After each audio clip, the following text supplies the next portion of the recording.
जब पांडव तथा कौरव राजकुमारों की शिक्षा पूर्ण हो गई तो उन्होंने द्रोणाचार्य को गुरु दक्षिणा देना चाहा। द्रोणाचार्य को द्रुपद के द्वारा किए गए अपने अपमान का स्मरण हो आया और उन्होंने राजकुमारों से कहा, राजकुमारों, यदि तुम गुरु दक्षिणा देना ही चाहते हो तो पांचाल नरेश द्रुपद को बंदी बनाकर मेरे समक्ष प्रस्तुत करो। यही तुम लोगों की गुरु दक्षिणा होगी। गुरुदेव के इस प्रकार कहने पर समस्त राजकुमार अपने अपने अस्त्र शस्त्र लेकर पांचाल देश की ओर चले।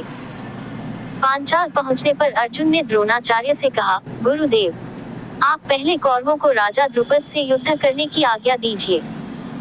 यदि वे द्रुपद को बंदी बनाने में असफल रहे तो हम पांडव युद्ध करेंगे। गुरु की आज्ञा मिलने पर दुर्योधन के नेतृत्व में कौरवों ने पांचाल पर आक्रमण कर दिया।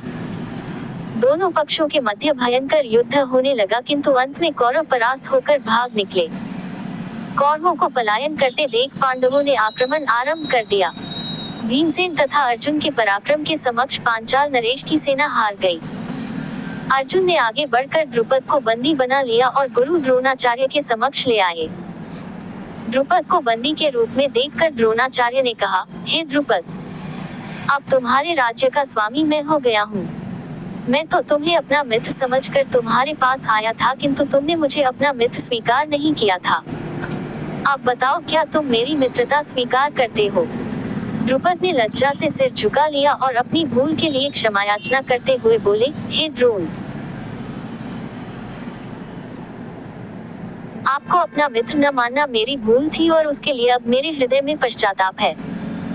मैं तथा मेरा राज्य दोनों ही अब आपके अधीन हैं, अब आपकी जो इच्छा हो करें।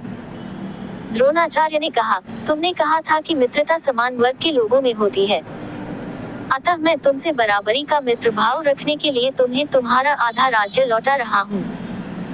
इतना कहकर द्रोणाचार्य ने गंगा नदी के दक्षिणी तट का राज्य द्रुपद को सौंप दिया और शेष को स्वयं रख लिया। कालांतर में पांडवों ने बहुत सी अन्य विद्याओं का अध्ययन किया। भीमसेन ने बलराम को गुरु मानकर खम्भ, गदा आदि की शिक्षा प्राप्त की। इस समय तक युधिष्ठिर के गुणों की प्रशंसा देश देशांतर में होने लगी। समय आने पर धृतराष्ट्र ने युधिष्ठिर को युवराज के पद पर आसीन कर दिया।